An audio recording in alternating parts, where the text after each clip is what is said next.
नमस्ते दोस्तों, आप सभी का अवध हिंदी जंक्शन में स्वागत है।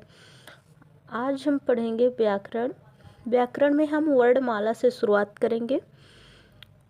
एग्जाम की दृष्टि से बहुत महत्वपूर्ण है। आइए देखते हैं वर्णमाला। वर्णमाला वर्णों के क्रमबद्ध एवं व्यवस्थित समूह को वर्णमाला कहते हैं। वर्णमाला किसे कहेंगे? वर्णों के क्रमबद्ध एवं व्यवस्थित समूह को वर्णमाला कहेंगे। क्रमबद्ध क्या है? क्रमबद्ध और व्यवस्थित। क्रमबद्ध यानी सीरियल वाइज, व्यवस्थित सिस्टमैटिक। सीरियल वाइज जो वर्ड जिसके पहले या बाद आता है उसे उसके पहले या बाद आना चाहिए, यह है सीरियल वाइज यानी क्रमबद्ध। और व्यवस्थित यानी सिस्टमेटिक, सबसे पहले स्वर आते हैं फिर व्यंजन। इस प्रकार से इसे हम व्यवस्थित कहेंगे। जैसे स्पर्श व्यंजन, अंतस्थ व्यंजन, ऊष्म व्यंजन, इस प्रकार। और इसमें क्रमबद्ध में का, खा, गा, घा, इंगा, इस प्रकार से हम देखेंगे क्रमबद्ध और व्यवस्थित।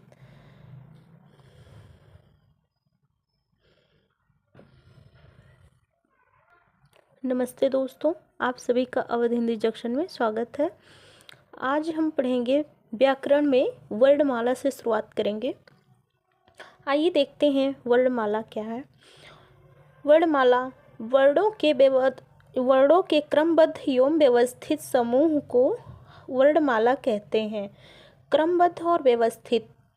क्रमबद्ध क्या है? यानी सीरियल वाइज, व्यवस्थित सिस्टमेटिक। क्रमबद्ध जो वर्ड जिसके पहले या बाद आता है उसे उसके पहले या बाद आना चाहिए, यह क्रमबद्ध है। और व्यवस्थित सबसे पहले स्वर आते हैं फिर व्यंजन आते हैं, इस प्रकार से हम इसे व्यवस्थित कहेंगे। जैसे स्पर्श व्यंजन, अंतस्थ व्यंजन, ऊष्म व्यंजन। आइए देखते हैं वर्णमाला के भाग। वर्णमाला के दो भाग हैं, स्वर, व्यंजन। स्वर किसे कहेंगे? वे वर्ड जो स्वयं उच्चारित होते हैं उन्हें स्वर कहते हैं। और वे वर्ड जो उच्चारण में किसी अन्य की सहायता नहीं लेते उन्हें स्वर कहते हैं। और स्वर की संख्या देखी जाए तो स्वर की संख्या कितनी है? तो 11 है। स्वर की संख्या 11 है। जैसे आ, ई, उ, री, ए, आए, ओ, आओ, इस प्रकार से 11 स्वर हैं। और देखा जाए तो मात्रा की संख्या अगर पूछे तो मात्रा, स्वर तो 11 है पर मात्रा कितनी होती है कुल? हमारे वर्णमाला में स्वर में मात्राओं की संख्या कितनी होती है? तो 10। स्वर 11 और मात्रा 10। आ को छोड़कर सभी स्वर मात्रा हैं। छोटा आ को छोड़कर सभी स्वर मात्रा हैं।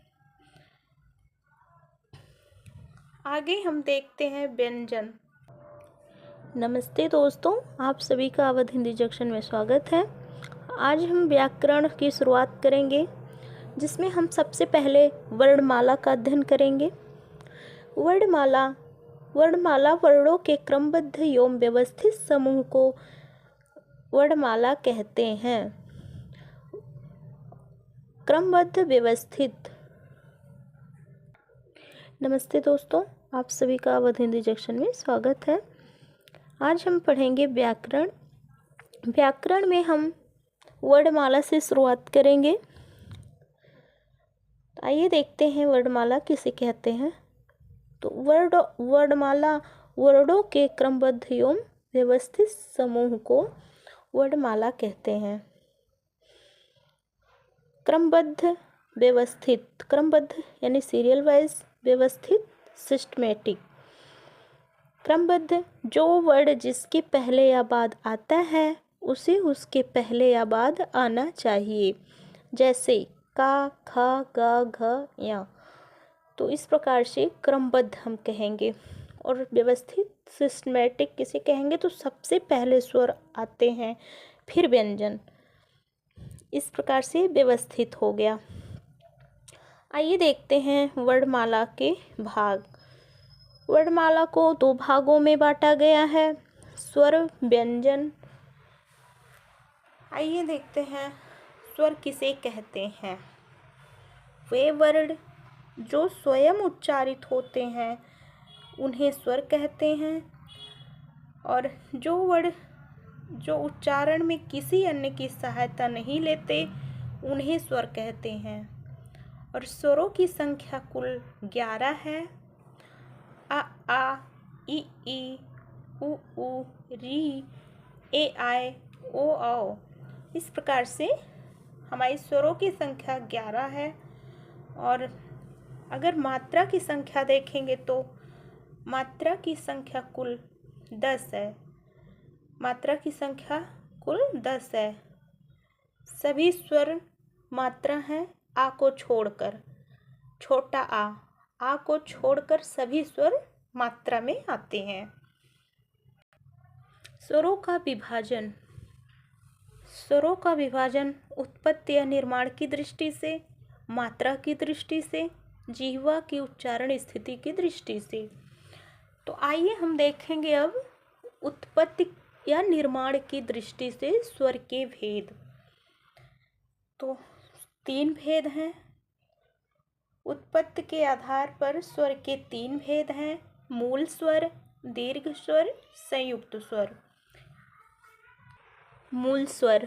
मूल स्वर वे स्वर जिनकी उत्पत्ति ज्ञात नहीं, परंतु ये सबसे पहले बने और अन्य स्वर इनसे मिलकर बनते हैं।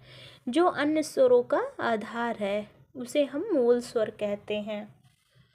आगे दीर्घ स्वर। दीर्घ स्वर एक ही मूल स्वर जब 2 बार जुड़कर अपना दीर्घ रूप बना लेते हैं तो उसे हम दीर्घ स्वर कहते हैं। अगला है संयुक्त स्वर। संयुक्त स्वर जब 2 अलग अलग स्वर आपस में मिलकर एक नया स्वर बनाते हैं तो उसे दीर्घ स्वर कहते हैं। जैसे आ प्लस ई बराबर ए। इस प्रकार से हमने देखा उत्पत्ति के आधार पर स्वर के भेद। उत्पत्ति के आधार पर स्वर के भेद हमने देखा। अब हम देखेंगे मात्रा के आधार पर स्वर के भेद। मात्रा के आधार पर स्वर के 3 भेद हैं, ह्रस्व स्वर, दीर्घ स्वर, प्लुत स्वर। तो ह्रस्व स्वर क्या है? आ ई उ री। आ ई उ री ये हमारे ह्रस्व स्वर हैं। दीर्घ स्वर किसे कहेंगे? तो बड़ा, बड़ी, बड़ाऊ, री और ए, आए, ओ, आओ ये दीर्घ स्वर के अंतर्गत आते हैं। प्लुत स्वर जिसमें 3 मात्रा का समय लगे उच्चारण में उसे हम प्लुत स्वर कहते हैं। जैसे ओ ओम, ओ ओम, ओ ई म और इसमें हलन। नमस्ते दोस्तों, आप सभी का अवध हिंदी जंक्शन में स्वागत है। आज हम पढ़ेंगे वर्णमाला। नमस्ते दोस्तों, आप सभी का अवध हिंदी जंक्शन में स्वागत है। आज हम पढ़ेंगे व्याकरण। व्याकरण में हम शुरुआत करेंगे वर्णमाला से। आइए देखते हैं वर्णमाला। वर्णों के क्रमबद्ध एवं व्यवस्थित समूह को वर्णमाला कहते हैं। क्रमबद्ध एवं व्यवस्थित समूह को, तो क्रमबद्ध क्या है? क्रमबद्ध यानी सीरियल वाइज। जो वर्ण जिसके पहले या बाद आता है उसे उसके पहले या बाद आना चाहिए। जैसे का, खा, गा, घा, या। तो इस प्रकार से हम क्रमबद्ध और व्यवस्थित यानी सिस्टमेटिक, सबसे पहले स्वर आते हैं फिर व्यंजन आते हैं, इसको हम व्यवस्थित कहेंगे। आइए देखते हैं वर्णमाला के भाग। वर्णमाला के कितने भाग हैं? तो 2 भाग हैं, स्वर व्यंजन। स्वर वे वर्ण जो स्वयं उच्चारित होते हैं उन्हें हम स्वर कहते हैं, और वे वर्ड जो उच्चारण में किसी अन्य की सहायता नहीं लेते उन्हें हम स्वर कहते हैं। हिंदी में स्वरों की संख्या देखी जाए तो 11 है। स्वरों की संख्या 11 है। आ ई उ री ए आई ओ औ। इस प्रकार से स्वरों की संख्या 11 है। और मात्रा की संख्या देखें तो मात्रा की संख्या 10 है। कुल स्वर 11 है और मात्रा 10 है। इसमें हम छोटा अ को हटा देंगे तो बाकी सभी स्वर मात्रा है। आगे हम देखेंगे स्वरों का विभाजन। तो स्वरों का विभाजन उत्पत्ति या निर्माण की दृष्टि से और मात्रा की दृष्टि से, जिह्वा की उच्चारण स्थिति की दृष्टि से। तो हम देखेंगे सबसे पहले उत्पत्ति या निर्माण की दृष्टि से स्वर के भेद। तो उत्पत्ति के आधार पर स्वर के 3 भेद हैं। पहला है मूल स्वर और दूसरा दीर्घ स्वर, तीसरा है संयुक्त स्वर। इस प्रकार से हम उत्पत्ति के आधार पर स्वर के भेद को बांटेंगे।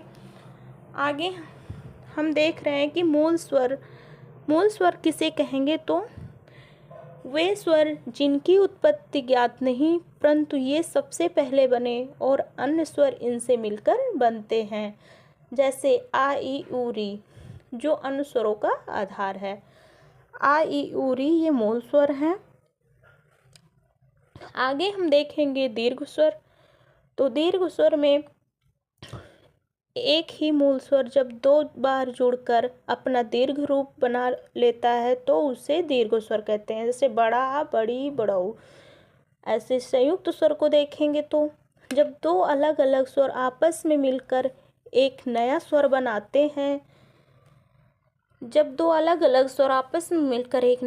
बनाते हैं, तो उसे हम दीर्घ स्वर कहते हैं। जैसे आ प्लस ई बराबर ए।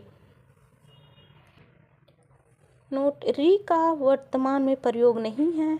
इसका प्रयोग उच्चारण द्वारा स्पष्ट होता है। मात्रा के आधार पर स्वर के भेद। मात्रा के आधार पर स्वर के 3 भेद हैं। ह्रस्व स्वर, दीर्घ स्वर, प्लुत स्वर। ह्रस्व स्वर आ ई उ री ये चारों ह्रस्व स्वर हैं। और दीर्घ स्वर बड़ा, बड़ी, बड़ाऊ, री और ए आए ओ आओ ये दीर्घ स्वर हैं। प्लुत स्वर हम उसे कहेंगे जिसके उच्चारण में 3 मात्रा का समय लगे, जैसे ओम, नमः आदि। आगे हम देखेंगे मुख के उच्चारण स्थान। मुख के उच्चारण स्थान ओष्ठ है, दंत, तालु, मूर्धा, कंठ, नासिका। ये हमारे मुख के उच्चारण स्थान हैं। वर्ण के उच्चारण के बाद मुख में आने वाली हवा। आगे हम व्यंजन के बारे में जानेंगे। तो वे वर्ण जो स्वर के सहारे बोले जाते हैं उन्हें व्यंजन कहते हैं। जैसे क प्लस आ बराबर का। और वे वर्ण जिनके उच्चारण में निकलने वाली वायु मुख के विभिन्न उच्चारण स्थानों से टकराकर बाहर निकलती है उन्हें व्यंजन कहते हैं। वे वर्ण जिनके उच्चारण में निकलने वाली वायु मुख के विभिन्न उच्चारण स्थानों से टकराकर बाहर निकलती है उन्हें हम व्यंजन कहते हैं। हिंदी में व्यंजनों की संख्या 33 है, जिन्हें 3 भागों में विभाजित किया जाता है। तो स्वर की संख्या तो 11 थी और व्यंजन की 33, तो जिन्हें 3 भागों में विभाजित किया जाता है। व्यंजन को स्पर्श व्यंजन तो 25 है, अंतस्थ 4 और ऊष्म 4। इस प्रकार से 33 व्यंजन। आइए देखते हैं स्पर्श व्यंजन किसे कहते हैं। स्पर्श व्यंजन का से माँ तक स्पर्श व्यंजन कहते हैं। अस्पर्श व्यंजन का अन्य नाम क्या है? अस्पर्श व्यंजन या वर्गीय व्यंजन और या उदित व्यंजन इसे कहेंगे। तो अस्पर्श व्यंजन में 25 वर्ड आते हैं, जैसे का, ख, ग, घ, ञ, च, छ, ज, झ, ञ, ट, ठ, ड, ढ, ड़, त, थ, द, ध, न, प, फ, व, भ, म। इस प्रकार से का से माँ तक अस्पर्श व्यंजन रहे। कु, चु, टु, तु, पु। इस प्रकार से हमने याद किया था। नोट: का से माँ तक 5 वर्डों में विभाजित किया जाता है, जिनका नामकरण प्रत्येक वर्ग के प्रथम वर्ग के नाम से होता है। जैसे का वर्ग का, ख, ग, घ, ञ, चा वर्ग च, छ, ज, झ, ञ, टा वर्ग ट, ठ, ड, ढ, ड़, ता वर्ग ता, थ, द, ध, न, पा वर्ग प, फ, ब, भ, म। इस प्रकार से अस्पर्श व्यंजन 25 हुए। आगे हम देखेंगे अंतस्थ व्यंजन। अंतस्थ व्यंजन 4 हैं: य, र, ल, व। इसे अर्धस्वर कहेंगे या और इसे अर्धस्वर कहेंगे। और ऊष्म व्यंजन, ऊष्म व्यंजन किसे कहेंगे? तो सा, स, ह, तीनों सा और हा, तो इसे हम ऊष्म व्यंजन कहेंगे। संघर्षी व्यंजन इसे भी कहते हैं, ऊष्म व्यंजन को संघर्षी व्यंजन भी कहते हैं। अस्पर्श संघर्षी व्यंजन कौन से हैं? तो चा, छ, ज, झ। इनके उच्चारण में भी संघर्ष की स्थिति बनती है, इसे अस्पर्श संघर्षी व्यंजन कहते हैं। संयुक्त व्यंजन, संयुक्त व्यंजन जुड़ा हुआ व्यंजन, कम से कम 2 व्यंजन, पहला व्यंजन आधा हो उसके बाद व्यंजन पूरा हो, उसे हम संयुक्त व्यंजन कहते हैं। जैसे क प्लस सा बराबर 6, आधा का प्लस सा बराबर 6, आधा ता में हलंत प्लस रा, त्रा, ज प्लस या बराबर 11, स प्लस रा बराबर स्रा। इस प्रकार से संयुक्त व्यंजन हमने पढ़े। संयुक्त व्यंजन की संख्या कितनी है? तो 4 है। आगे हम देखेंगे उच्छिप्त या द्विगुण व्यंजन। इसी का एक नाम और है उच्छ्रिप्त व्यंजन, उच्छिप्त व्यंजन या द्विगुण व्यंजन। झटके से ऊपर फेंका हुआ यानी ड, ढ, इसे हम द्विगुण व्यंजन कहते हैं। द्विगुण व्यंजन की संख्या कितनी है? तो 2, ड, ढ। आगे हम देखेंगे अयोगवा। अयोगवा हम किसे कहेंगे? तो अंग और आहा को। ये ना तो स्वर होते हैं ना ही व्यंजन। अयोगवा ना ही स्वर होते हैं ना ही व्यंजन। किशोरीदास वाजपेयी ने अपनी पुस्तक हिंदी शब्दानुशासन में इन्हें अयोगवा नाम दिया है। हिंदी में कुल ध्वनियाँ वर्णों की संख्या: स्वर 11, व्यंजन 33, अयोगवा 2, संयुक्त व्यंजन 4, उच्छिप्त व्यंजन 2 और अब एक विशिष्ट व्यंजन जुड़ा है, लिरिक के तरीके से है वो, एक ओ हो गया विशिष्ट व्यंजन। तो अब 52 वर्ण ना होकर अब 53 हो गए हैं। हिंदी वर्णमाला में वर्णों की संख्या पूछेंगे तो अब 52 ना होकर 53 हो गई है, क्योंकि लिरि जुड़ा गया है एक विशिष्ट व्यंजन नाम से। आगत ध्वनियाँ किसे कहेंगे? तो आगत ध्वनियाँ ज, फ, आ, इसको हम नुक्ता कहते हैं। ये जो जा के पहले ये लगा हुआ है तो इसे आगत ध्वनियाँ हम कहेंगे, जा, फ और आ को। वर्णों का उच्चारण स्थान। वर्णों का उच्चारण स्थान इसे हम याद करेंगे सूत्र के माध्यम से, बहुत आसानी से याद हो जाएगा जल्दी में। और देखते हैं सूत्र के माध्यम से वर्णों का उच्चारण स्थान। अकुह विसर्जनीय नाम कंठा, अकुह विसर्जनीय नाम कंठा। इसमें आ से दोनों आ गया, और का से का वर्ग पूरा, और हा से हा आ गया। इसमें का वर्ग और आ और का वर्ग, हा और आहा। सबसे शुद्ध कांकल, इसको मतलब हम हा को कहेंगे। ये सभी मिलकर अकुह विसर्जनीय नाम कंठा। इसी सूत्र में सारे नाम छुपे हुए हैं। कितने वर्ड आएंगे इसमें? तो आ, बड़ा आ, का वर्ग, हा और आहा, ये सभी हमारे कंठ से उच्चारित होते हैं। तो ये कंठ से उच्चारित होंगे। आगे है इच वैसा नाम तालु। तो ई से छोटी बड़ी ई, चा से चा वर्ग, और या से या, और सा से सा। ये नाम तालु से उच्चारित होते हैं। तो इच वैसा नाम तालु, छोटी बड़ी, चा वर्ग, या और सा, तो ये तालु से उच्चारित होते हैं। आगे हम देखेंगे ऋतु रसा नाम मूर्धा। तो री है, टा वर्ग है, और रा है, सा है। तो ये ऋतु रसा नाम मूर्धा, तो ये मूर्धन से उच्चारित होते हैं।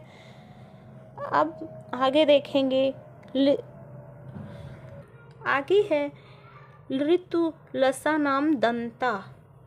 तो ये लरी से लिरी हो गया, तू से ता वर्ग, सा ला और सा।